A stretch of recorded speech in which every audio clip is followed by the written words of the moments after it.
हो जाएगा। आवाज देखो ने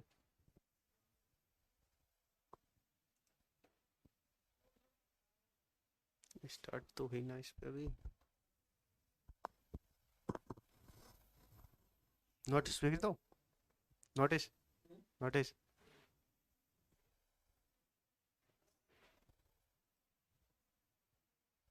हम स्टार्ट क्यों नहीं हुई क्लास?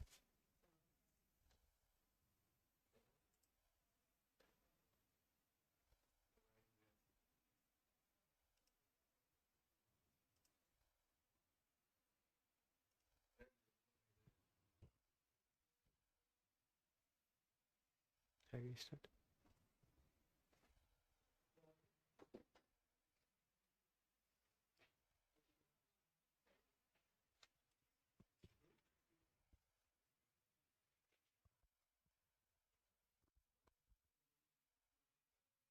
अरे यार यहाँ तो पकड़ ही नहीं आ रहा बिल्कुल सिग्नल। वाईफाई ही नहीं पकड़ रहा हूँ।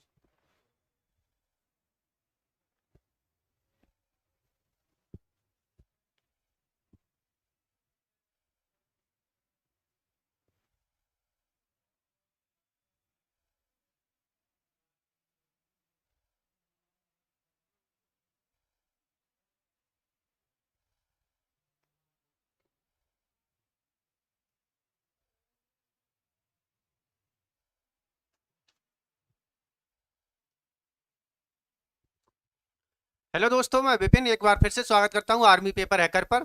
आ जाइए सभी लोग, आज हम देखेंगे जीके जीएस के नए क्वेश्चन। 30 क्वेश्चन देखेंगे। आ जाइए सभी देखते हैं। पहला क्वेश्चन है। पहला क्वेश्चन देखिए और इसका उत्तर दीजिए। पहला क्वेश्चन है, अजमेर के राजा पृथ्वीराज चौहान से पृथ्वीराज तृतीय तथा मोहम्मद गौरी के बीच तराइन का प्रथम युद्ध कब हुआ था, जिसमें मोहम्मद गौरी की क्या हुई थी? हार हुई थी। बताइए। मोहम्मद गौरी की जिसमें हार हुई थी वो किस वर्ष हुआ था? बात करें तराइन के युद्ध की।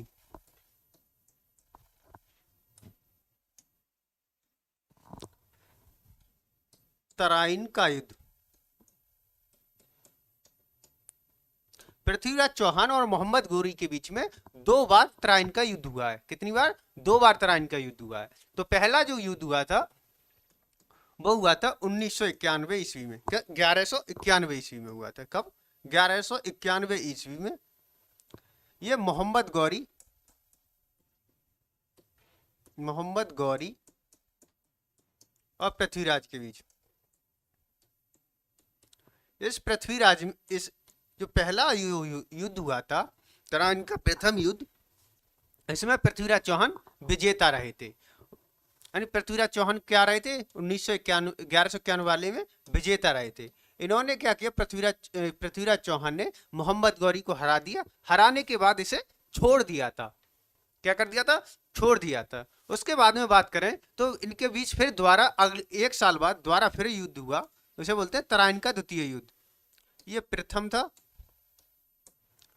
तराइन का द्वितीय युद्ध। तराइन का द्वितीय युद्ध। युद्ध तराइन का जो द्वितीय युद्ध हुआ ये 1 साल बाद हुआ, 1192 ईस्वी में। ये भी किसके बीच हुआ था? मोहम्मद गौरी वर्सेस पृथ्वीराज चौहान। पृथ्वीराज चौहान। तो इसमें क्या हुआ? मोहम्मद गौरी क्या रहा था? विजेता रहा था। बात करें तराइन के युद्ध की। तराइन का युद्ध 2 बार हुआ। एक तो पृथ्वीराज चौहान और मोहम्मद गौरी के बीच में 2 युद्ध हुए थे। पहला तराइन का प्रथम युद्ध ये 1191 ईस्वी में हुआ था। इसमें पृथ्वीराज चौहान विजेता रहे थे।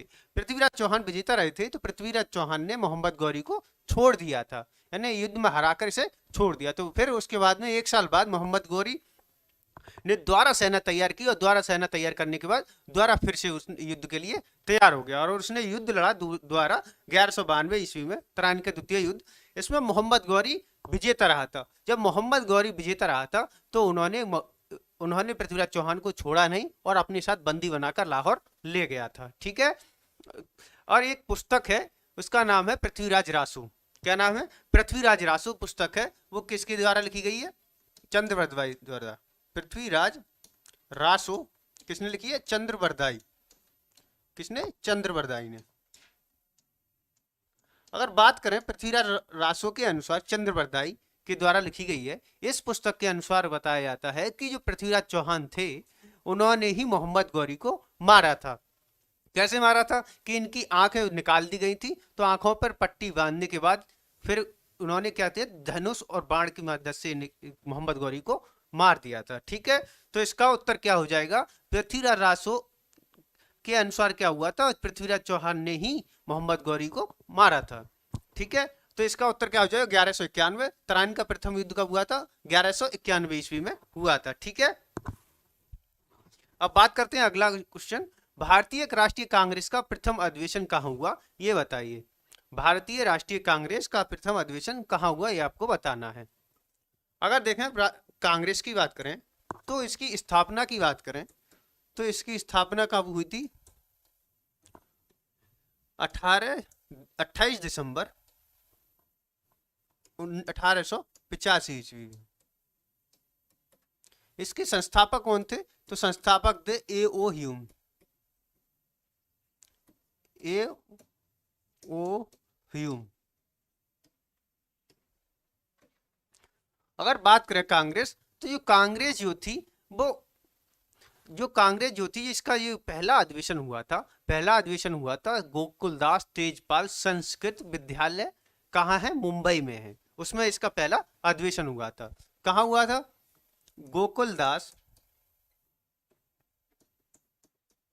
गोकुलदास तेजपाल संस्कृत कॉलेज,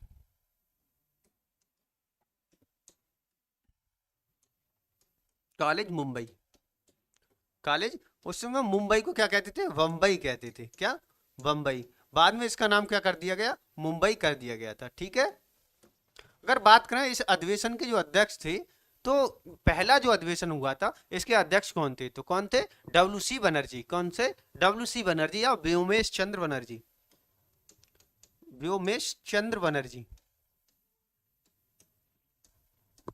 इन्हें शॉर्ट में क्या कहते हैं? WC बनर्जी। क्या कहते हैं? WC बनर्जी हुई। और जो पहला जो इसका अधिवेशन हुआ था, कहाँ हुआ था? मुंबई में हुआ था। कहाँ? मुंबई में। और इसके अध्यक्ष कौन थे? WC बनर्जी थे। और कहाँ हुआ था? गोकुलदास तेजपाल संस्कृत विद्यालय में। ठीक है, तो आंसर इसका क्या हो जाएगा? ए। आगे बढ़ते हैं, अगला क्वेश्चन है, पृथ्वी सूर्य से तीसरा ग्रह है, यह किसके बीच में अवस्थित है, ये आपको बताना है। ठीक है, अगर बात करें ग्रह की क्रम की, तो देखो पहला ग्रह कौन सा पड़ता है? पहला पड़ता है बुध। कौन सा? बुध। बुध के बाद आता है शुक्र। शुक्र के बाद आती है पृथ्वी। और पृथ्वी के बाद क्या आता है? मंगल। पृथ्वी के बाद क्या आता है? मंगल आता है। मंगल के बाद क्या आती है? बृहस्पति।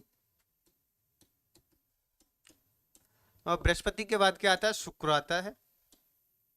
बृहस्पति के बाद आता है शनि। क्या आता है? शनि आता है। शनि आता है। और शनि के बाद आता है अरुण, फिर वरुण। ये क्या है? हमारे ग्रहों का क्रम है। अगर बात करें तो सबसे छोटा ग्रह कौन सा है? तो सबसे छोटा ग्रह कौन सा है? बुध है। बुध क्या है? सबसे छोटा ग्रह। ये क्या है? सबसे छोटा ग्रह है। सबसे छोटा ग्रह। अब बात करें बृहस्पति की, ये सबसे बड़ा ग्रह है। सबसे बड़ा ग्रह है। बड़ा ग्रह है। सबसे बड़ा ग्रह क्या है? बृहस्पति है। और बात करें शुक्र की, शुक्र की बात करें तो इसे क्या कहते हैं? भोर का तारा या सांझ का तारा। भोर या सांझ का तारा।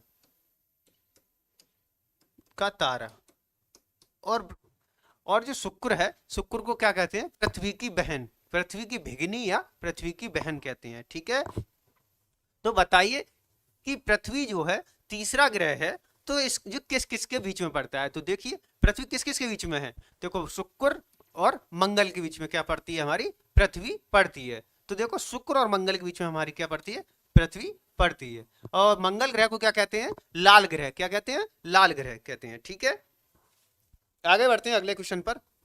अगला क्वेश्चन है, स्वतंत्र भारत के प्रथम मुख्य चुनाव आयुक्त कौन थे? ये आपको बताना है। यानी जो मुख्य चुनाव आयुक्त थे, पहले मुख्य चुनाव आयुक्त, वे कौन थे? ये आपको बताना है। बताइए इसका उत्तर क्या होगा। ये बताइए पहली महिला मुख्य चुनाव आयुक्त कौन थी? प्रथम महिला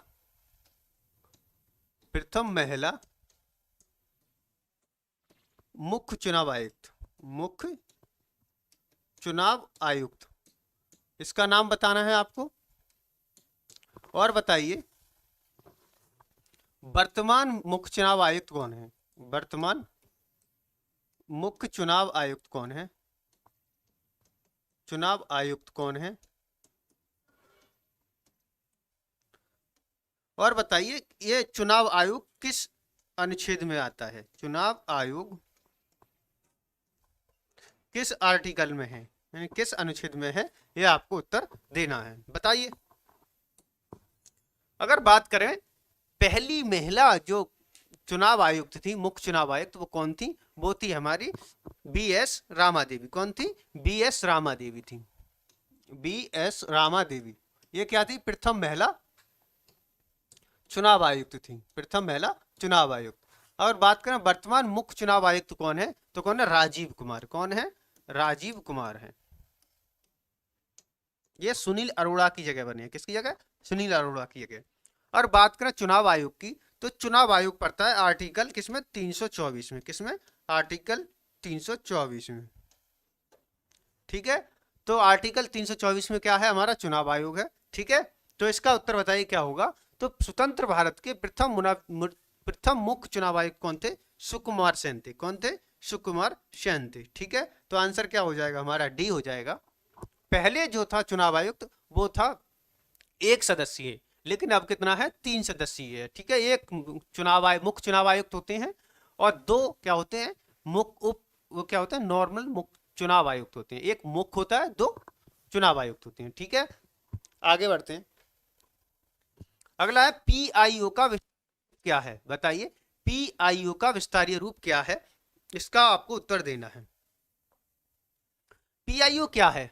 जो विदेश में रह रहे भारतीय हैं, ऐसे मान लीजिए कुछ भारतीय हैं जिन्होंने अमेरिका पहुंचे और अमेरिका की क्या ले ली उन्होंने? नागरिकता ले ली।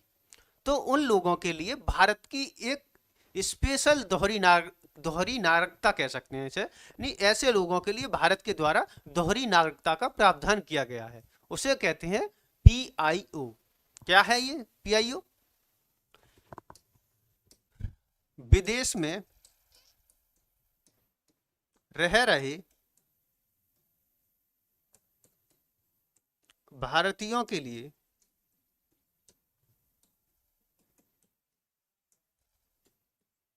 दोहरी नागरिकता का प्रावधान।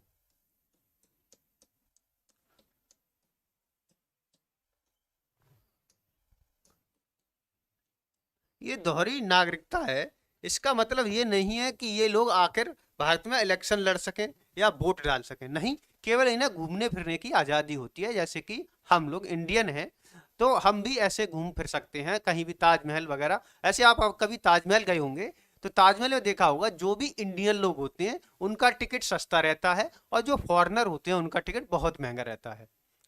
ठीक है, उसी प्रकार से इनका क्या होता है, इन्हें एक भारतीय के तौर पर क्या घूमने फिरने की आज़ादी दी जाती है।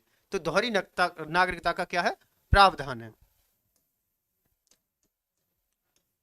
पीआईओ क्या है? जो है पर्सन्स ऑफ इंडियन ओरिजिन, यानी जो इंडियन ओरिजिन के लोग हैं उनके लिए ये पीआईओ के प्रावधान किया गया है। पीआईओ प्रावधान क्या है कि जो लोग विदेश में रह रहे हैं उन्हें दोहरी नागरिकता का प्रावधान, जिससे कि अगर नागरिकता होगी तो वो आने के लिए उत्साहित होंगे। ऐसे मान लीजिए कोई व्यक्ति है जो अमेरिका में रह रहा है, अगर उसे पहले अगर नागरिकता उसने अमेरिका की ले रखी है, नागरिकता अमेरिका की है, मतलब वो अब अमेरिका का नागरिक हो चुका है। जन्म कहाँ हुआ था? भारत में, मगर उसका मन हुआ कि मुझे इंडिया आना है। अब इंडिया आएगा तो पहले प्रावधान क्या था कि उसे वीजा लेना पड़ता था, तब भारत आ सकता था। लेकिन अब क्या है, जब भारत सरकार ने क्या कर दिया, पीआईओ ला दिया, जब से क्या है उसे बिना वीजा के सीधा भारत आ सकता है और घूम फिर सकता है। ठीक है, तो आंसर क्या हो जाएगा इसका, ए हो जाएगा। आगे बढ़ते हैं, आगे बताइए ट्रेडमार्क क्या है। ट्रेडमार्क क्या है ये आपको बताना है। ठीक है, ट्रेडमार्क क्या है इसको आपको उत्तर देना है, बताइए। अगर बात करें भारत में जो ट्रेडमार्क की जो रजिस्ट्री की ट्रेडमार्क रजिस्ट्री की जो शुरुआत हुई थी वो हुई थी 1940 में। कब से हुई थी, 1940 में हुई थी। देखें, भारत में ट्रेडमार्क रजिस्ट्री, भारत में ट्रेडमार्क रजिस्ट्री रजिस्ट्री 1940 से शुरुआत हुई।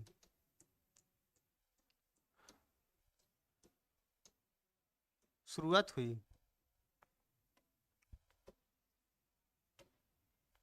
ट्रेडमार्क क्या है पहले आपको पता होना चाहिए। ऐसे आपने कभी देखा होगा, ऐसे फेसबुक है, फेसबुक आपने देखा हुआ है, फेसबुक में आपके ऐप है तो उसमें आपने लोगो देखा होगा, इस प्रकार का होता है और वो बॉक्स में बंद होता है और किससे भरा होता है, नीले कलर से भरा हुआ होता है।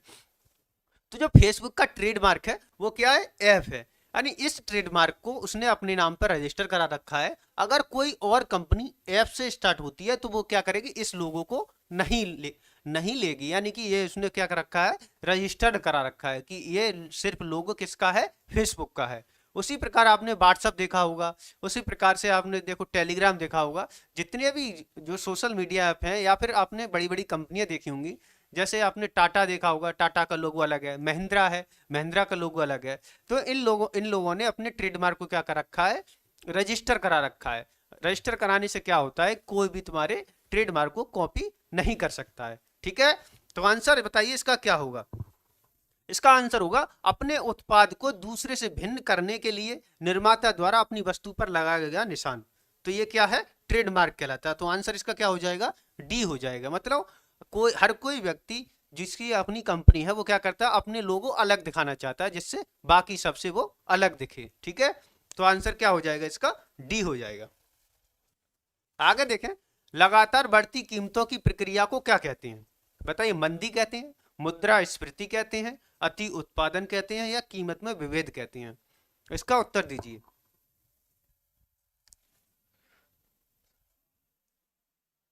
कोई सा टॉपिक नहीं है, ये चल रहा है हमारे क्वेश्चन की प्रैक्टिस चल रही है। क्या चल रही है, क्वेश्चनों की प्रैक्टिस चल रही है। प्रवीण प्रधान, हम प्रैक्टिस करा रहे हैं, जो भी क्वेश्चन आपके आ सकते हैं उनकी हम जीके जीएस की क्या करा रहे हैं, प्रैक्टिस कर रहे हैं। ये आपका रिवाइज बैच है। ठीक है, आ जाइए, उत्तर देते रहिए, जो भी क्वेश्चन है उनके उत्तर देते रहिए। बात करते हैं, अगला क्वेश्चन है, लगातार बढ़ती कीमतों को क्या कहते हैं।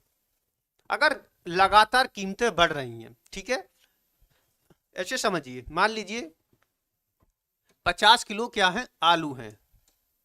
ठीक है, 50 किलो आलू है और इसकी कीमत क्या है, 10 रुपए केजी थी। 10 रुपए केजी, पहले क्या थी इसकी, 10 रुपए केजी थी, केजी। 10 रुपए में 1 किलो आलू पहले ले सकते थे। 50 किलो आलू थे आपके पास और उसके रेट क्या थे, 10 रुपए केजी थे। फिर क्या हुआ कि आपके उत्पादन में वृद्धि नहीं हुई, मतलब एक साल आपने 50 किलो आलू उगाए और उनका रेट क्या था, 10 रुपए केजी था। फिर अगली साल भी आपने आलू उगाए, अगली साल भी आलू उगाए, तो वो भी कितने हो गए, 50 केजी हो गए। कितने, 50 केजी। और 50 केजी आलू उगे, लेकिन अगली साल आपने देखा इनका रेट क्या होगा, 20 रुपए पर केजी हो गया। क्या हो गया, 20 रुपए पर केजी हो गया। ठीक है, उसके बाद अगली साल, तीसरी साल पहुंचे, तीसरी साल भी आपने 50 केजी उगाए आलू, लेकिन इनका रेट क्या हो गया, 30 रुपए केजी हो गया। 30 रुपए केजी हो गया।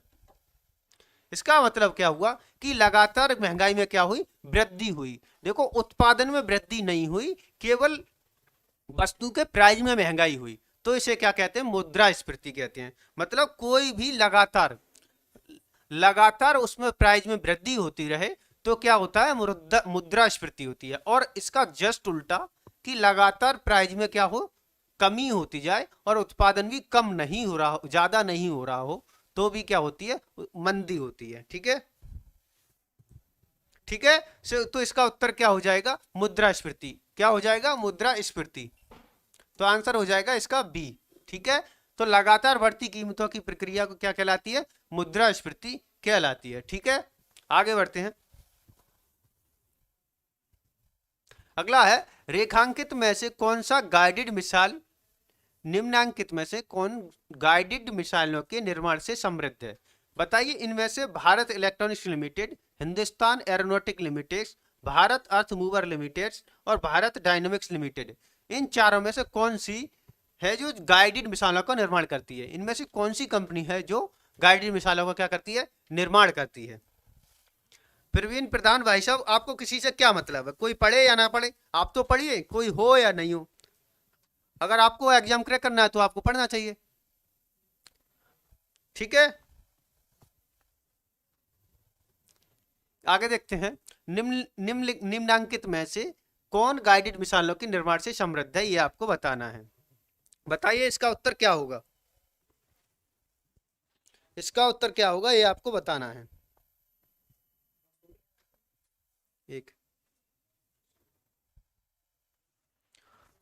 अगर बात करें भारत गाइडेड मिसाइल है, कौन सी? जो गाइडेड मिसाइलें हैं हमारी, गाइडेड मिसाइल का जो विकसित किसने किया है? गाइडेड मिसाइलों का विकास किसने किया है, ये पता होना चाहिए पहले। गाइडेड मिसाइल, गाइडेड मिसाइल का मतलब क्या है कि उस मिसाइल को पहले गाइड किया जाए कि आपको कहां जाके हिट करना है। ऐसे मिसाइल को गाइडेड मिसाइल जैसे पहले लेजर से गाइड किया जाता है या फिर जीपीएस से गाइड किया जाता है। लेजर से गाइड कर दिया तो वो लेजर गाइडेड मिसाइल हो जाती है, जीपीएस से करते तो वो जीपीएस गाइडेड मिसाइल हो जाती है। उसी तरह गाइडेड का मतलब उसे बताया जाए कि आपको कहां जाके हिट करना है। ठीक है, तो अगर गाइडेड मिसाइल है, गाइडेड मिसाइलों को किसने विकसित किया था? तो विकसित किया है डीआरडीओ ने। किसने? डीआरडीओ ने। डीआरडीओ ने। और डीआरडीओ का मुख्यालय कहाँ है? नई दिल्ली में है, नई दिल्ली। और इसकी बात करें तो महानिदेशक कौन है डीआरडीओ के? महानिदेशक या अध्यक्ष कौन है? तो समीर बी कामत है। कौन है? समीर बी कामत। समीर बी कामत।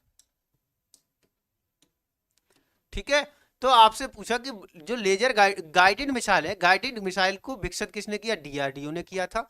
लेकिन जो मैन्युफैक्चर कौन करता है? तो करता है Bharat dynamic limited. Bharat dynamic limited क्या करती है? इसको बनाती है। डीआरडीओ क्या करती है?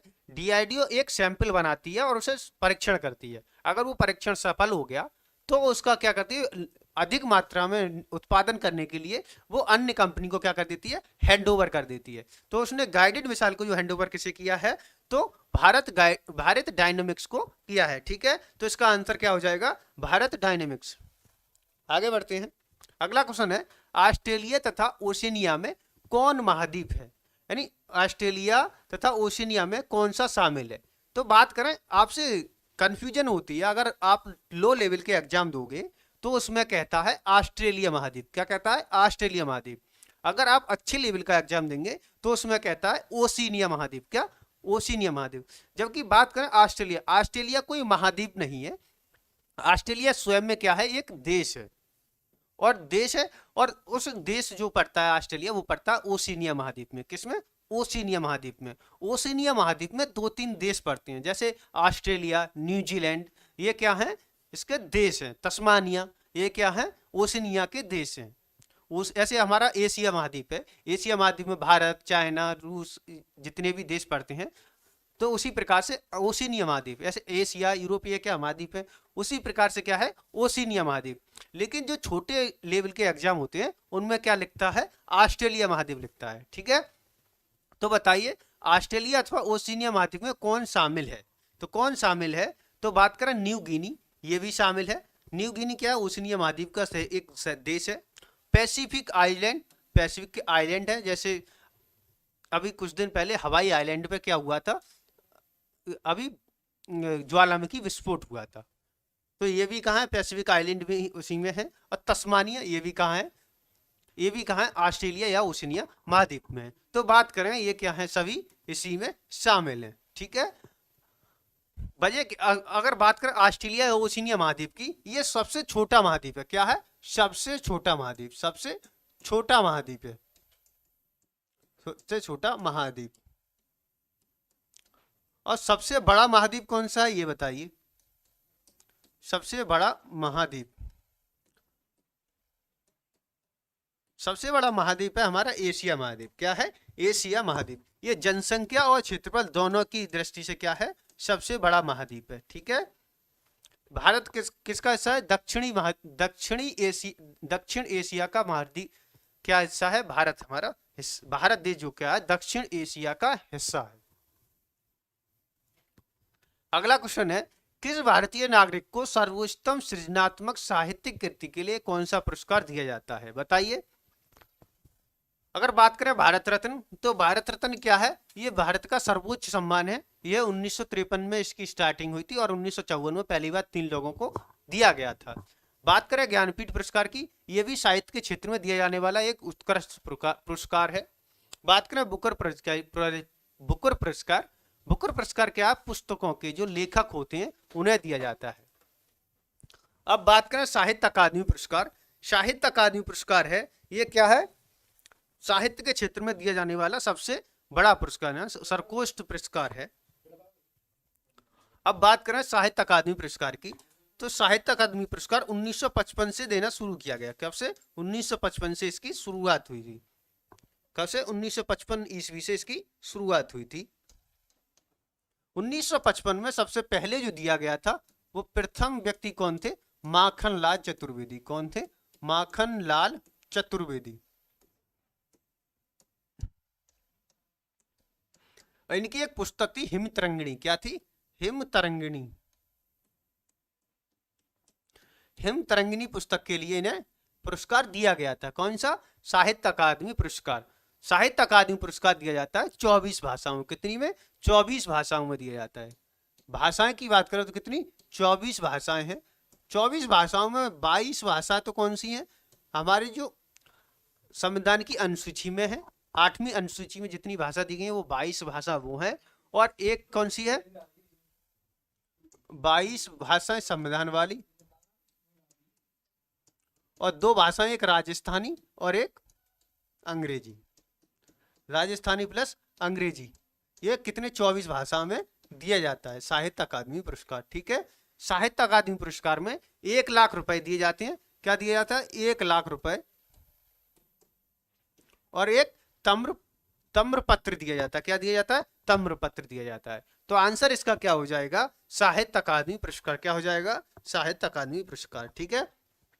बढ़ते हैं आगे। अगला क्वेश्चन देखिए और इसका उत्तर दीजिए। रोजर कप किस खेल से संबंधित है? ये आपको बताना है। बताइए रोजर कप किससे संबंधित है? गुड्डू राजपूत, जय हिंद। बहुत जल्दी आ गए भाई, थोड़ा जल्दी आया कीजिए गुड्डू राजपूत। नोटिफिकेशन जाने के बावजूद भी लेट हो रहे हो, टाइम से आया कीजिए।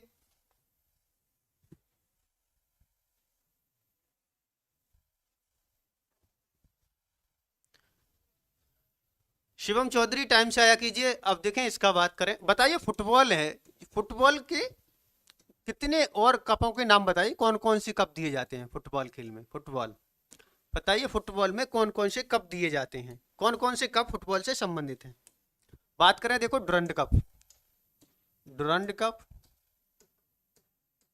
संतोष ट्रॉफी,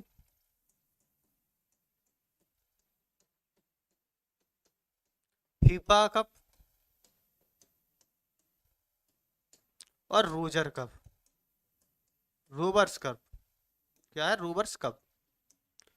बात करें सबसे पुराना जो हमारा फुटबॉल का कप है वो 1828 से शुरू हुआ था। कौन सा? Durand cup.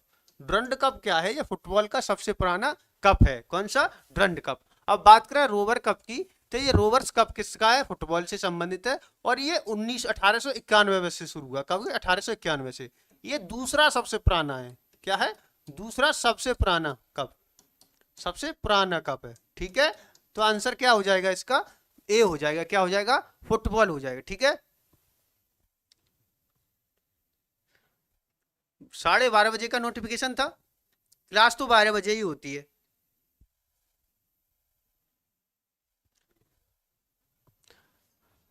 आगे बढ़ते हैं। अगला क्वेश्चन है, भारत रत्न सम्मान प्राप्त करने वाले एकमात्र पाकिस्तानी कौन थे? बताइए कौन से पाकिस्तानी थे इन्हें एकमात्र पाकिस्तानी जिन्हें भारत रत्न पुरस्कार दिया गया था, बताइए। एक बार देख लिया करो गुड्डू राजपूत आगे क्लास चल रही है या नहीं चल रही है, ठीक है।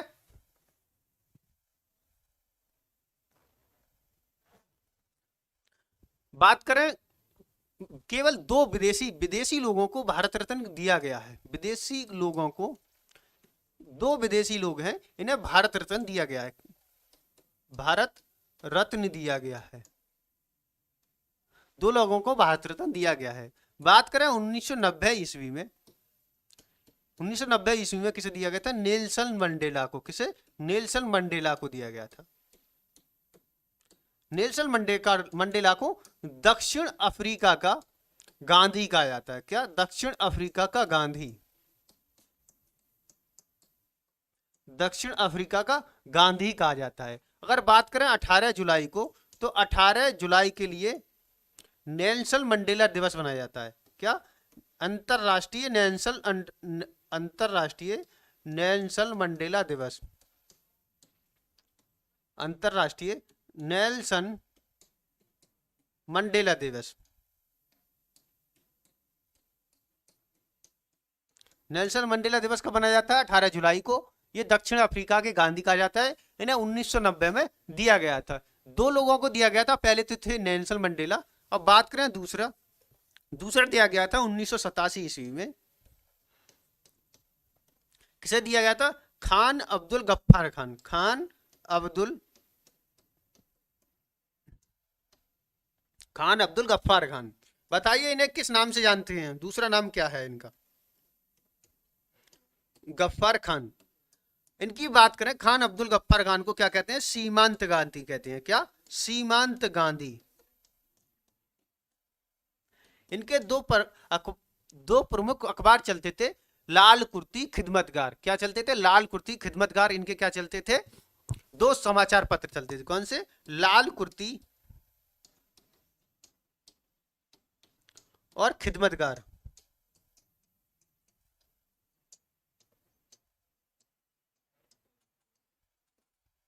लाल कुर्ती खिदमतगार क्या थे? इनके समाचार पत्र थे। ये इनका आजादी में विशेष महत्व रहा है। तो इसका आंसर क्या हो जाएगा? डी हो जाएगा, खान अब्दुल गफ्फार खान। क्या हो जाएगा? खान अब्दुल गफ्फार खान। जो भी आपको नहीं आता है ना, उसे नोट्स कर लिया जी, नोट्स कर लेकर, ठीक है।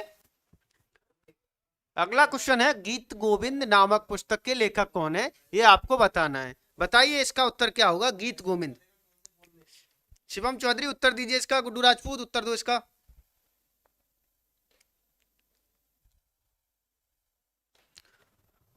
अगर बात करें, देखो आज्ञे की एक प्रसिद्ध किताब है, कितनी नावें कितनी बार। कितनी नावें कितनी बार, कितनी नावें कितनी बार। ये किसकी किताब है? आज्ञे की किताब है। यशपाल की बात करें तो इनकी एक कहानी है, धर्मयुद्ध। क्या है? धर्मयुद्ध। ये किस कहानी है? बताइए। गीत गोविंद नामक पुस्तक किसकी है? तो ये जयदेव की है। किसकी? जयदेव की है। जयदेव की पुस्तक कौन सी है? गीत गोविंद है। ठीक है, आंसर दीजिए सभी लोग। और बात करें दांडी की, तो दांडी क्या है? 10 कुमार चरित्र। क्या है? 10 कुमार चरित्र। ये क्या है? इनकी प्रसिद्ध पुस्तकें हैं। कितनी नावें कितनी बार, आज्ञे की है। यशपाल की धर्मयुद्ध है। जयदेव की कौन सी है? गीत गोविंद। और दांडी की कौन सी है? दंडी की है 10 कुमार चरित्र। ठीक है, ठीक है गुड्डू राजपूत। आगे बढ़ते हैं, अगला क्वेश्चन देखिए और उत्तर दीजिए इसका। विश्व भारती की स्थापना किसने की थी? विश्व भारती की स्थापना किसने की थी, ये बताइए। देखो, बात करें रविंद्रनाथ टैगोर की, तो इन्हें 1913 ईस्वी में नोबेल शांति पुरस्कार दिया गया था। क्या? नोबेल साहित्य पुरस्कार दिया गया था। साहित्य पुरस्कार किस पुस्तक के लिए दिया गया था? गीतांजलि के लिए। किसके लिए? गीतांजलि के लिए।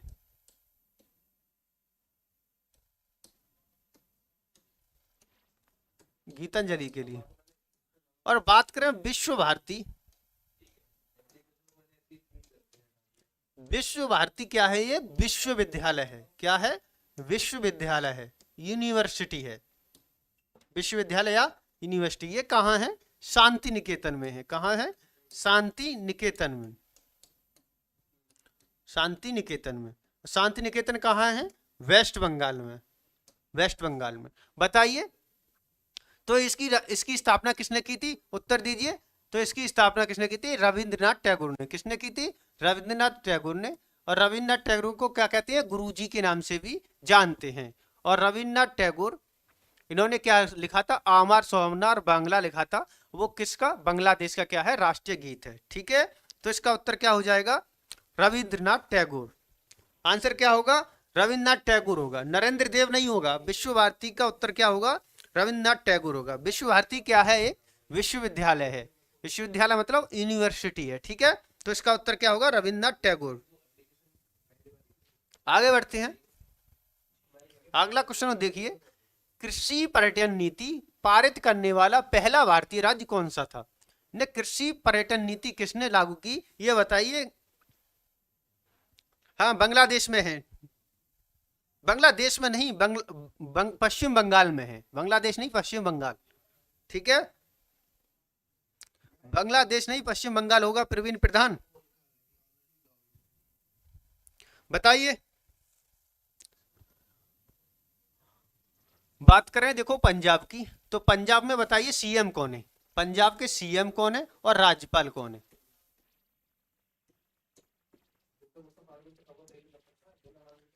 पंजाब के सीएम की बात करें तो कौन है?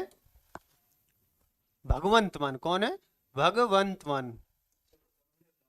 भगवंत मान किस पार्टी से बिलोंग करते हैं ये बताइए। और सीएम की बात करें तो भगत सिंह कोश्यारी नहीं, बनवारी लाल पुरोहित है। कौन है? बनवारी लाल पुरोहित।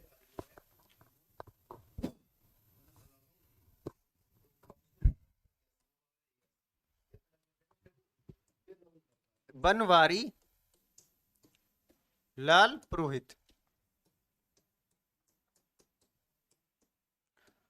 और सीएम कौन है? भगवंत मान। और किस पार्टी से बिलोंग करते हैं? आपसे। किससे? आपसे, आम आदमी पार्टी से। और बताइए महाराष्ट्र, महाराष्ट्र के सीएम कौन है? ये बताइए, महाराष्ट्र के सीएम कौन है और राज्यपाल कौन है? महाराष्ट्र के सीएम और राज्यपाल बताइए। महाराष्ट्र के सीएम कौन है? एकनाथ शिंदे। कौन है? एकनाथ शिंदे। यह बीजेपी की सहायता से, बीजेपी के गठबंधन से बनी हुई सरकार है। और बात करें राज्यपाल की तो कौन है? भगत सिंह कोश्यारी। कौन है? भगत सिंह कोश्यारी।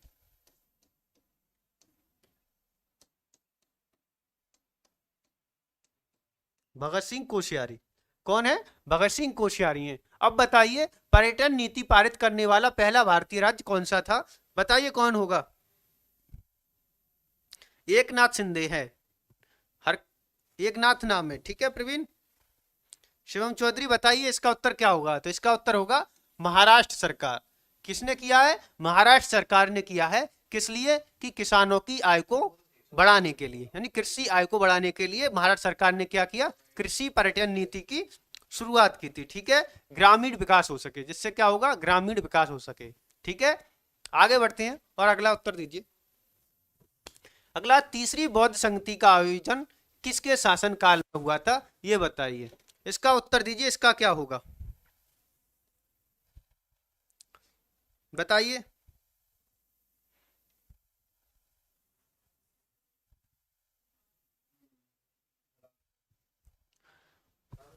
बताइए तीसरी बौद्ध संगति, तीसरी बौद्ध संगति कब हुई थी? तो ये हुई थी 251 ईस्वी में, ईसा पूर्व में। कब हुई थी? 251 ईसा पूर्व में हुई थी। ठीक है, और किस जगह हुई थी? तो ये थी पाटलिपुत्र में। किसमें? पाटलिपुत्र। और जो तीसरी बौद्ध संगति के अध्यक्ष कौन थे? तो अध्यक्ष थे मोगली पुत्र तिष्य। कौन थे? मोगली पुत्र तिष्य। मोगली पुत्र तिष्य थे। ठीक है, अब बताइए उस समय राजा कौन था? कौन राजा था? तो राजा था अशोक। कौन था? अशोक था। अशोक के समय कब हुई थी? पाटलिपुत्र में 251 ईस्वी में। तो इसका उत्तर क्या हो जाएगा? अशोक हो जाएगा। अशोक का एक अन्य नाम बहुत प्रचलित है, एक तो चंडा अशोक। क्या है? चंडा अशोक। और प्रियदर्शी, क्या प्रियदर्शी, ये क्या है अशोक के अन्य नाम है, ठीक है। प्रियदर्शी। अगर बात करें चौथी बौद्ध संगति तो किस समय में हुई थी, कनिष्क के समय में हुई थी। कहाँ, कुंडलग्राम, कुंडलग्राम कहाँ हुई थी, कश्मीर में, ठीक है। ठीक है, इसका उत्तर क्या होगा, इसका उत्तर हो जाएगा अशोक, ठीक है। अगला क्वेश्चन देखिए और इसका उत्तर दीजिए। बताइए किस अधिनियम के तहत भारत के गवर्नर जनरल की उपाधि को पश्चिम बांग्लादेश, नहीं, किस अधिनियम के तहत भारत के गवर्नर जनरल की उपाधि को बंगाल के गवर्नर जनरल के स्थान पर प्रतिस्थापित किया गया था। बताइए, यानी भारत जो बंगाल का गवर्नर जनरल था उसे भारत का गवर्नर जनरल कब बनाया गया, ये बताना है आपको। और ये बताइए भारत का पहला गवर्नर जनरल कौन था, बताइए।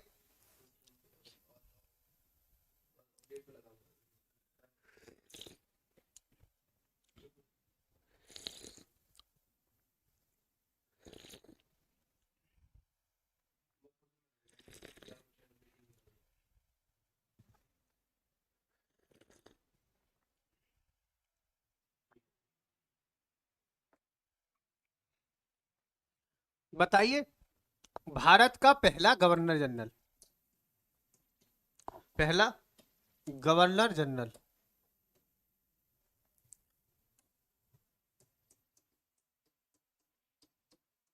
भारत का पहला गवर्नर जनरल कौन था, या बताइए बंगाल का अंतिम गवर्नर, बंगाल का अंतिम गवर्नर जनरल।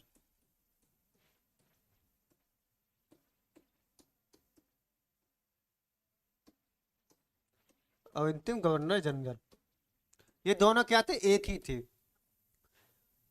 पश्चिम बंगाल का पहला गवर्नर जनरल कौन था, जो बंगाल का अंतिम गवर्नर जनरल था वही भारत का क्या था, पहला गवर्नर जनरल था। बताइए किसी का उत्तर आया, शिवम चौधरी। लॉर्ड माउंटबेटन तो अंतिम वासराय था। लॉर्ड माउंटबेटन क्या था, अंतिम वासराय था। इसी के समय में क्या हुआ था, भारत आजाद हुआ था, ठीक है।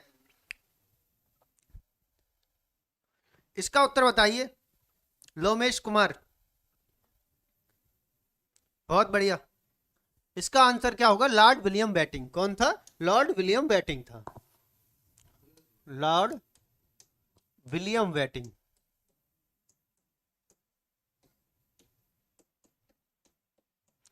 और किस चार्टर के द्वारा हुआ था, तो चार्टर अधिनियम 1833, चार्टर अधिनियम 1833 में क्या हुआ था, बंगाल के गवर्नर जनरल को भारत का गवर्नर जनरल बना दिया गया था, ठीक है। तो उत्तर क्या हो जाएगा, लॉर्ड कर्जन नहीं होगा भाई। लॉर्ड कर्जन के तो समय 1905 में था ये, उस समय क्या हुआ था, उसने बंगाल का विभाजन किया था, ठीक है गुड्डू राजपूत।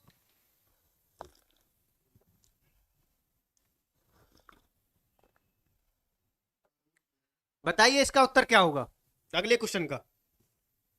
तालीकोटा या राक्षसी तगड़ी का युद्ध कब हुआ था, तालीकोटा का युद्ध कब हुआ और किस किसके बीच हुआ, ये बताइए।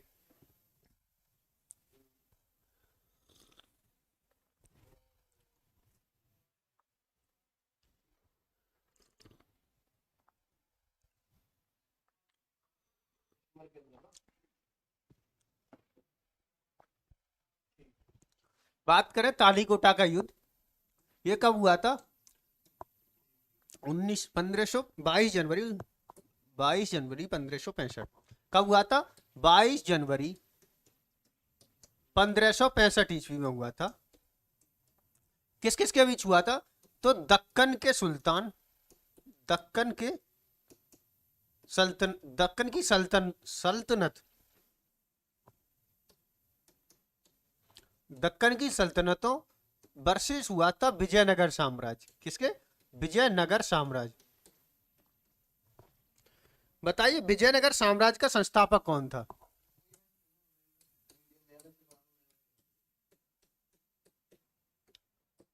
विजयनगर साम्राज्य।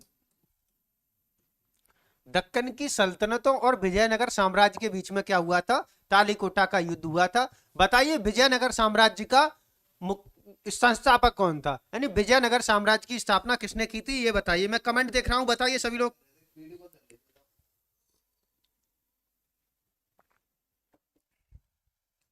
अगर बात करें विजयनगर साम्राज्य की, तो इसकी संस्थापक कौन था? तो इसका संस्थापक था हरिहर बुक्का। कौन थे? हरिहर और बुक्का। हरिहर और बुक्का। विजयनगर साम्राज्य का संस्थापक कौन था? हरिहर और बुक्का। और इसका आंसर क्या हो जाएगा? 1565 ईस्वी। क्या हो जाएगा? 1565 ईस्वी में क्या हुआ था? तालीकोटा का युद्ध लड़ा गया था। ठीक है, आगे बढ़िए, अगले अगले का उत्तर दीजिए। ब्रिटिश साम्राज्य के अधीन भारत का गवर्नर जनरल या वायसराय कौन था? यानी पहले जो था, पहले जो भारत था, भारत में किसका राज चल रहा था? पहले चल रहा था ब्रिटिश ईस्ट इंडिया कंपनी का। किसका चल रहा था? ईस्ट इंडिया कंपनी का। तो बताइए, ईस्ट इंडिया कंपनी के बाद में जब ब्रिटेन के सम्राट के अधीन गया था भारत, तो कब गया था और उस समय वायसराय कौन था? ये बताइए, इसका उत्तर क्या होगा? बात करें, देखो 1857 की क्रांति। कौन सी? 1857 की क्रांति।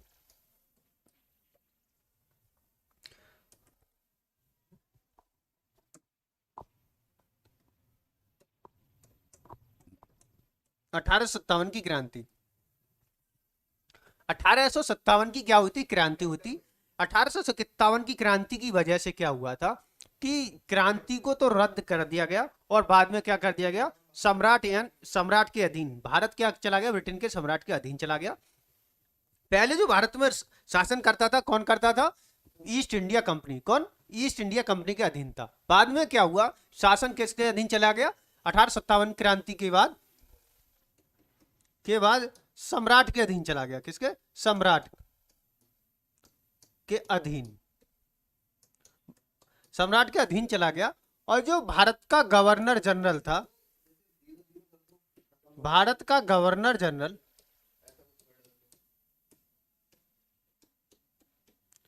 गवर्नर जनरल का पद समाप्त कर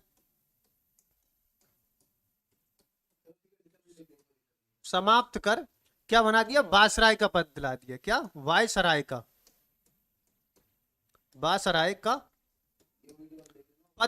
पद आया। तो बताइए,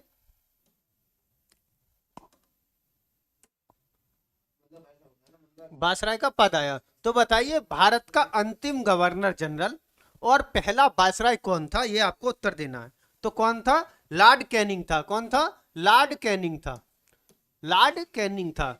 बात करें लॉर्ड कर्जन की, तो इसके समय में क्या हुआ? बंगाल विभाजन हुआ। इस समय क्या हुआ? बंगाल विभाजन हुआ। बंगाल विभाजन किसने किया? लॉर्ड कर्जन ने किया था। और बात करें लॉर्ड डलहौजी की, तो इसके समय का रेलवे की शुरुआत हुई थी।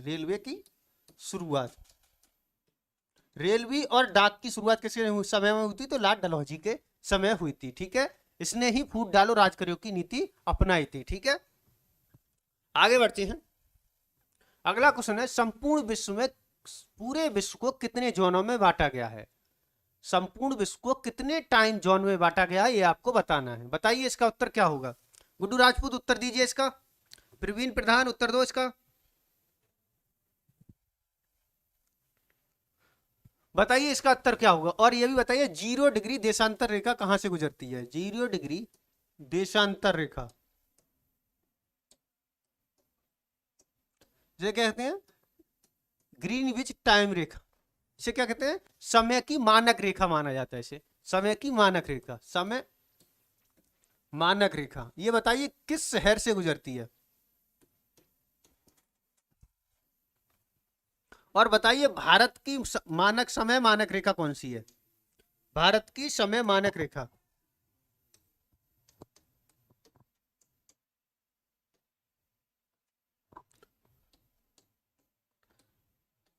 बताइए, भारत की मानक समय रेखा कौन सी है? अगर बात करें 0 डिग्री देशांतर या समय की मानक रेखा, इसे क्या कहते हैं? इसे कहते हैं ग्रीनविच रेखा। क्या कहते हैं? ग्रीनविच रेखा। ये गुजरती है कहां से? लंदन से। कहां से? लंदन से होकर गुजरती है। अगर बात करें भारत की समय मानक रेखा, तो ये क्या है? 82.5 डिग्री। क्या है? 82.5 डिग्री है। ये गुजरती है इलाहाबाद के नैनी से। कहां से? इलाहाबाद के नैनी से। बताइए जो 82.5 डिग्री रेखा है किन किन राज्यों से गुजरती है। अगर बात करें राज्यों की तो ये गुजरती है यूपी से, एमपी से, छत्तीसगढ़ से, उड़ीसा से और आंध्र प्रदेश से। किससे? आंध्र प्रदेश से गुजरती है। आंध्र प्रदेश से गुजरती है। जो भारत की सबसे समय मानक रेखा है वो कहां से गुजरती है? इलाहाबाद के नैनी से गुजरती है। और किन किन राज्यों से गुजरती है? यूपी, मध्य प्रदेश, छत्तीसगढ़, उड़ीसा और आंध्र प्रदेश, 5 राज्यों से गुजरती है। ठीक है प्रवीण प्रधान, 8 राज्यों से नहीं, 8 राज्यों से क्या गुजरती है? कर्क रेखा गुजरती है हमारी। कर्क रेखा बीचों बीच, भारत के बीचों बीच से गुजरती है, वो 8 राज्यों से गुजरती है। ठीक है अब आगे बढ़ते हैं। इसका उत्तर क्या हो जाएगा? समय को 24 जोनों में बांटा गया है। क्या? पूरी पृथ्वी को 24 टाइम जोन में बांटा गया है, यानी 24 टाइम जोनों के हिसाब से भारत में, पूरे विश्व में क्या देखा जाता है? समय ज्ञात किया जाता है। अगर बात करें भारत की जो 82.5 डिग्री है, 0 डिग्री देशांतर से 5.5 घंटे आगे है। कितना? 5.5 घंटे आगे है। ठीक है गुड्डू राजपूत। हाँ प्रवीण प्रधान, प्रयागराज। पहले इसका नाम क्या था? इलाहाबाद, अब क्या है? प्रयागराज। ठीक है आगे बढ़ते हैं। अगला क्वेश्चन बताइए, भारत में सबसे बड़ा नदी द्वीप कौन सा है? भारत में सबसे बड़ा नदी द्वीप कौन सा है, यह आपको बताना है। और बताइए किस नदी पर है? नदी बताइए किस नदी पर है। राज्य बताइए किस राज्य में पड़ता है, बताइए। अगर बात करें नदी तो किस पर है? ब्रह्मपुत्र नदी पर। किस पर? ब्रह्मपुत्र नदी पर।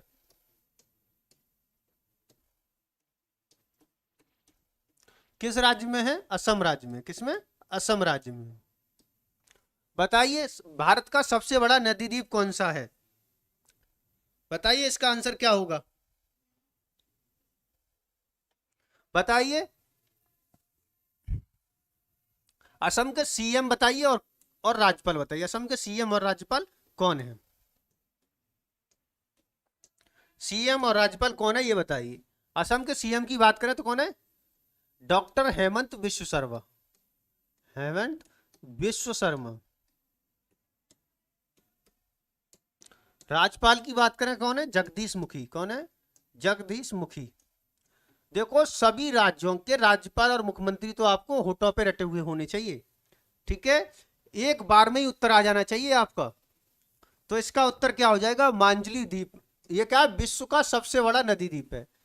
विश्व का सबसे बड़ा नदी द्वीप क्या है? मांजली नदी द्वीप। मांजली द्वीप है, इसे लिख लीजिए। विश्व का सबसे बड़ा नदी द्वीप। विश्व का सबसे बड़ा नदी द्वीप, बड़ा नदी द्वीप, नदी द्वीप। तो अब इसका उत्तर क्या हो जाएगा? मांजुली। मांजुली कहाँ है? असम में है, ब्रह्मपुत्र नदी पर पड़ता है ये। किस राज्य में? असम में। असम के सीएम कौन है? हेमंत विश्व शर्मा। और राज्यपाल कौन है? जगदीश मुखी। आगे बढ़ते हैं। बताइए संसदीय प्रणाली में कार्यपालिका का वास्तविक प्रधान कौन होता है? वास्तविक प्रधान बताइए और नाम मात्र का प्रधान बताइए। नाम मात्र का प्रधान कौन होता है? नाम मात्र का प्रधान और वास्तविक प्रधान बताइए, इसका उत्तर क्या होगा। बात करें राष्ट्रपति की तो राष्ट्रपति किसमें पड़ता है? आर्टिकल 63, आर्टिकल 52 में दिया गया है। प्रधानमंत्री की बात करें तो आर्टिकल 74 में है, आर्टिकल 74 में दिया गया है। उपराष्ट्रपति किसमें? आर्टिकल 63 में। किसमें? 63 में दिया गया है। अब बताइए इसका उत्तर क्या होगा। अगर बात करें नामात्र का प्रधान तो नामात्र का प्रधान कौन होता है? तो नामात्र का प्रधान होता है राष्ट्रपति। कौन होता है? राष्ट्रपति।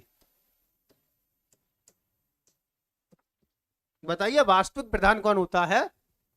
तो वास्तविक प्रधान होता है प्रधानमंत्री। वास्तविक प्रधान कौन होता है? प्रधानमंत्री होता है। किसका उत्तर सी दे रहे हो गुड्डू राजपूत?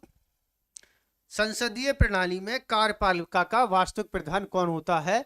तो कौन होता है? प्रधानमंत्री होता है।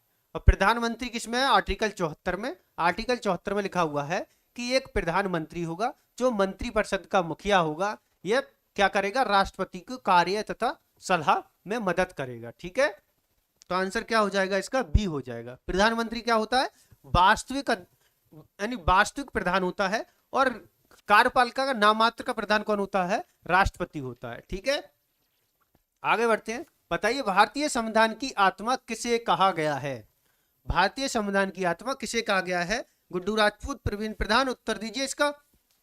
शिवम चौधरी उत्तर दो इसका। अगर बात करें भारतीय संविधान की आत्मा किसे कहा जाता है, ये बताइए। भीमराव अंबेडकर ने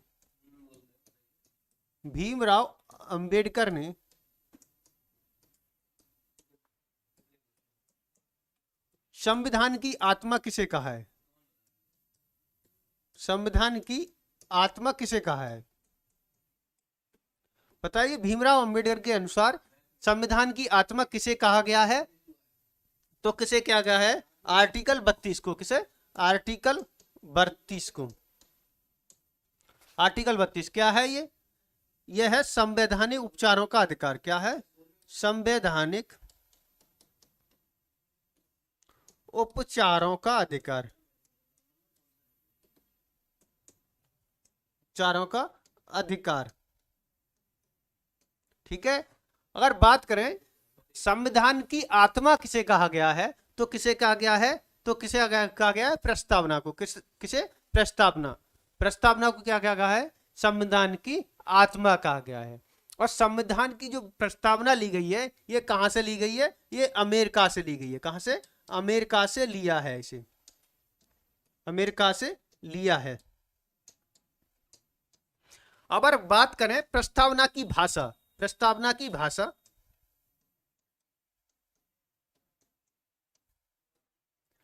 प्रस्तावना की जो भाषा है वो कहां से ली गई है, वो ऑस्ट्रेलिया से ली गई है। कहां से, ऑस्ट्रेलिया से।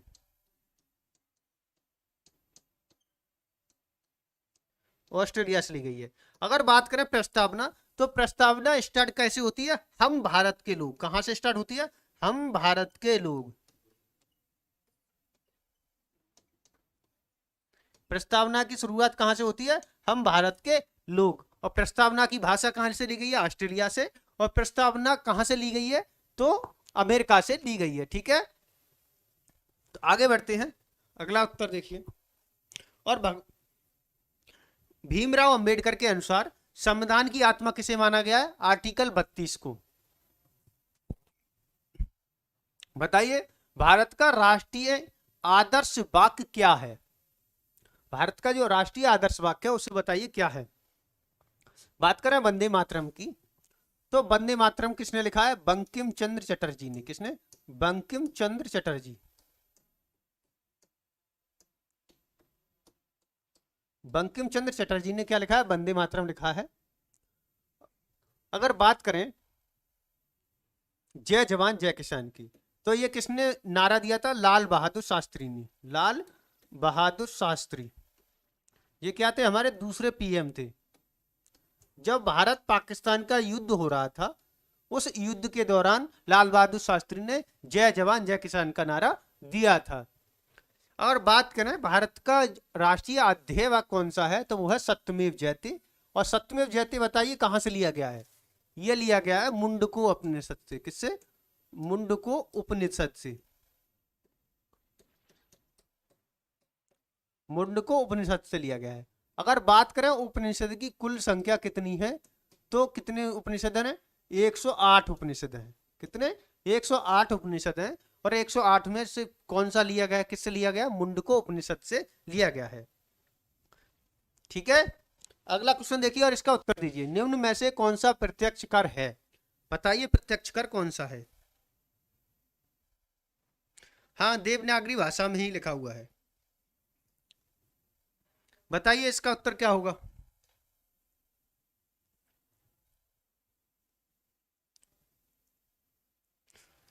बताइए जीएसटी के बारे में बताइए। जीएसटी, जीएसटी की शुरुआत कब हुई थी, बात करें तो जीएसटी की शुरुआत भारत में हुई थी 1 जुलाई 2017 से। ठीक है, और जो जीएसटी है, जीएसटी को अपनाने वाला प्रथम राज्य कौन सा था? असम था। असम क्या था? प्रथम राज्य बना था इसे लागू करने वाला। और जो भारत में जीएसटी है वो किस मॉडल पे लागू हुई है? कनाडा, कनाडा के मॉडल पर लागू है ये, कनाडा मॉडल पर। ठीक है,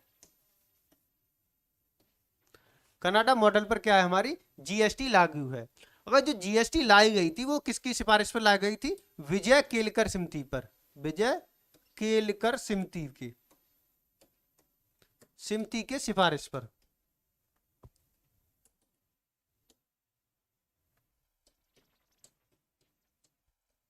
विजय केलकर समिति के सिफारिश पर। ठीक है, अब आगे देखें। अगर जीएसटी की स्लैब की बात करें, जीएसटी के दरें, जीएसटी की दरें देखें कौन कौन सी हैं, तो जीएसटी की दर क्या है? 0% है एक, दूसरी 5%, फिर 12%, फिर 18%, और कितनी है लास्ट में? 28%। जीएसटी की स्लैब कितने हैं? 5 है, 0, 5, 12, 18 और 28%। अब बताइए प्रत्यक्ष कर कौन सा है? और जो जीएसटी है क्या है हमारा? अप्रत्यक्ष कर है। क्या है? अप्रत्यक्ष कर है, अप्रत्यक्ष कर। ये डायरेक्ट नहीं लगता है। प्रत्यक्ष का मतलब होता है डायरेक्ट तुमसे लिया जाए, अप्रत्यक्ष का मतलब डायरेक्ट तुमसे ना लिया जाए। ठीक है, तो इसका उत्तर क्या हो जाएगा? ये सभी क्या हो जाएगा? ये सभी आयकर, निगम कर और संपत्ति कर, ये क्या है? सारे प्रत्यक्ष कर हैं, मतलब ये डायरेक्ट व्यक्ति से उगाए जाते हैं। ठीक है, आगे बढ़ते हैं। अगला क्वेश्चन बताइए 26वां। भारतीय लघु उद्योग विकास बैंक सिडबी का मुख्यालय कहाँ है? बताइए। जो सिडबी है वो सिडबी क्या कहती है? छोटे उद्योगों को क्या देती है? ऋण प्रदान कराती है, जिससे क्या हो वे अच्छा मुनाफा कर सकें। और लघु उद्योगों को क्या देती है? ऋण देकर ये मध्यम उद्योग में परिवर्तित कराती है। ठीक है, तो बताइए इसका उत्तर क्या होगा? इसका उत्तर क्या होगा ये आपको बताना है।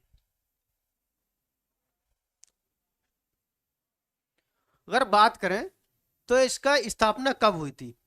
इसकी स्थापना कब हुई थी ये बताइए।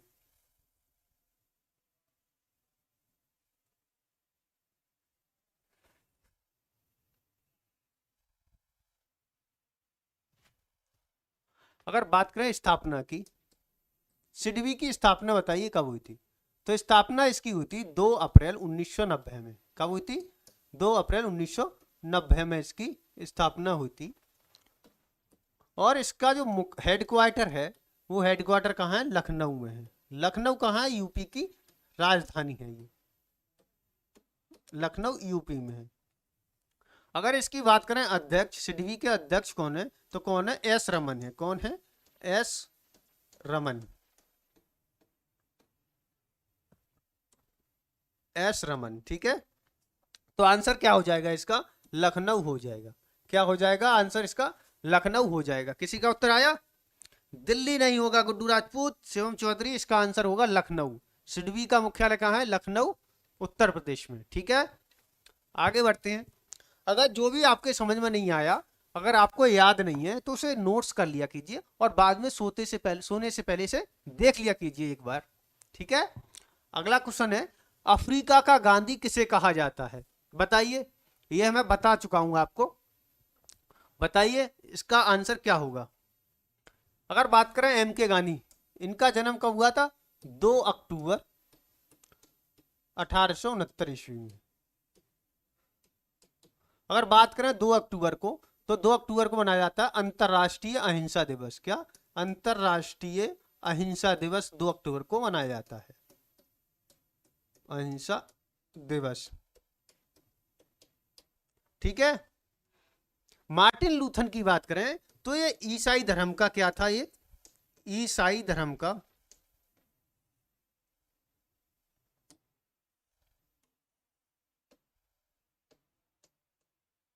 समाज सुधारक। क्या था? समाज सुधारक। मार्टिन लूथर ने ईसाई धर्म को पलट के रख दिया था। इसने जितनी भी सारी रूढ़िवादी व्यवस्थाएं थी ईसाई धर्म में, सबको समाप्त कर दिया ठीक है, अब बताइए इसका उत्तर क्या होगा। अगर बात करें अफ्रीका के गांधी, इस क्वेश्चन को मैं बता चुका हूं आपने पहले क्वेश्चन में, इससे पहले एक क्वेश्चन आया था उसमें मैंने इसे बता चुका हूं। तो अफ्रीका के गांधी किसे कहते हैं, नेल्सन मंडेला को कहते हैं। क्या कहते हैं, नेल्सन मंडेला को अफ्रीका के गांधी कहते हैं।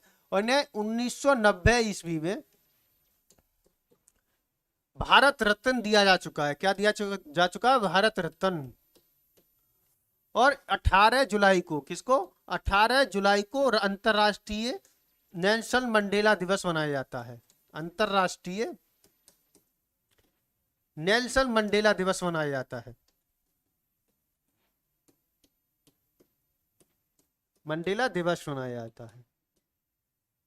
इन्हें क्या कहते हैं, अफ्रीका की गांधी किसे कहते हैं, नेल्सन मंडेला को कहते हैं। इन्हें 1990 में क्या दिया जा चुका है, भारत रत्न दिया जा चुका है।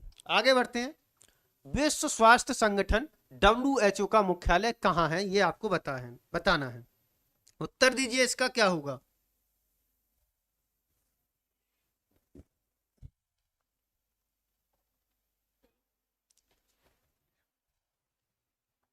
देखते हैं WHO वर्ल्ड हेल्थ ऑर्गेनाइजेशन, इसकी जो स्थापना हुई थी 7 अप्रैल 1948 को हुई थी। और बताइए इसके जो अध्यक्ष हैं वो कौन है, टेड्रोस अधनोम। बताइए WHO को क्या 7 अप्रैल को इसकी क्या हुई थी, इसकी स्थापना हुई थी। तो 7 अप्रैल को ही विश्व स्वास्थ्य दिवस मनाया जाता है। क्या, विश्व स्वास्थ्य दिवस। इसी की स्थापना के दिन को क्या बनाते हैं हम, विश्व स्वास्थ्य दिवस बनाते हैं। अब बताइए कि WHO का मुख्यालय कहां है और किस देश में है, कहां है, तो कहां है, जिनेवा स्विट्जरलैंड में। कहां है, जिनेवा स्विट्जरलैंड में। कहां है, जिनेवा स्विट्जरलैंड में क्या है, WHO का मुख्यालय है। ठीक है, आगे बढ़ते हैं। बताइए द्वंद्व रेखा 2 देशों के मध्य स्थित है। द्वंद्व रेखा है वो किस देशों के मध्य है, ये आपको बताना है। बताइए, अगर बात करें भारत पाकिस्तान के बीच में, तो भारत पाकिस्तान के बीच में कौन सी है, रेड क्लिफ रेखा। कौन सी, रेड क्लिफ। इसकी लंबाई की बात करें तो ये 3310 किलोमीटर है, 3310 किलोमीटर लंबी है। ठीक है, अगर बात करें ये किस किस राज्यों से सीमा साझा करती है, तो किससे, लद्दाख, जम्मू कश्मीर, पंजाब, राजस्थान और गुजरात।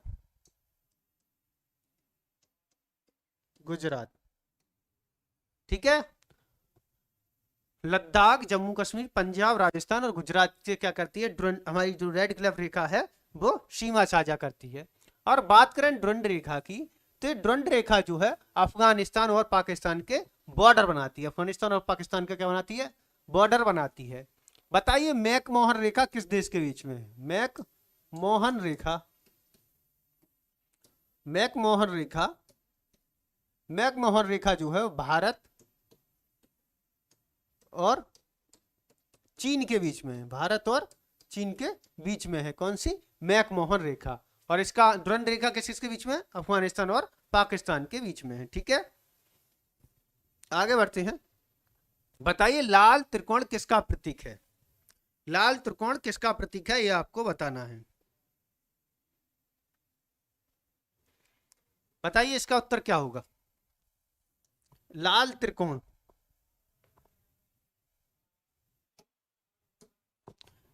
लाल त्रिकोण, ये वाला चिन्ह आपने कहीं कहीं देखा होगा, अगर आपने देखा हो, ये क्या है, लाल त्रिकोण है। इस चिन्ह का मतलब क्या है, ये आपको बताना है।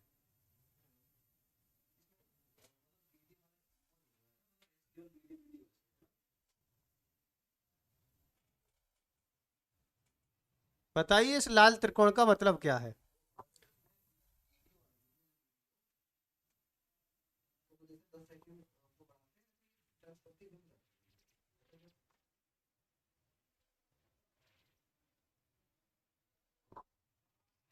बताइए इस लाल त्रिकोण का मतलब क्या होता है, ये आपको बताना है।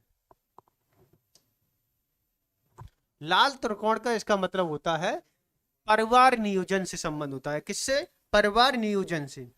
किससे? परिवार नियोजन से।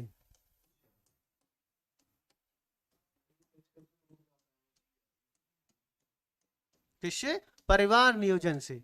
ये तुम्हें वहां मिलेंगी मेडिकल पे, आपने लगा देखा होगा। इसका मतलब क्या होता है? परिवार नियोजन होता है। तो आंसर क्या हो जाएगा इसका? परिवार नियोजन। क्या हो जाएगा? परिवार नियोजन। त्रिकोण किसका, लाल त्रिकोण किसका प्रतीक है? परिवार नियोजन का। ठीक है, तो इसका आंसर क्या हो जाएगा? परिवार नियोजन। आज के हमने देखे 30 क्वेश्चन। आप सभी लोग क्लास में टाइम से आया कीजिए, ठीक है? गुड्डू राजपूत, टाइम से क्लास लेने आया कीजिए, आज बहुत लेट हो गए थे आप। अब हम मिलेंगे आपको 10 मिनट में रीजनिंग की क्लास में। आप लोग कहीं जाइएगा मत, मिलते हैं यहीं 10 मिनट में। जब तक के लिए जय हिंद, जय भारत। आहार में कितने महत्वपूर्ण बताए हैं? विशेषज्ञों ने आहार में कितने पोषक तत्व महत्वपूर्ण बताए हैं?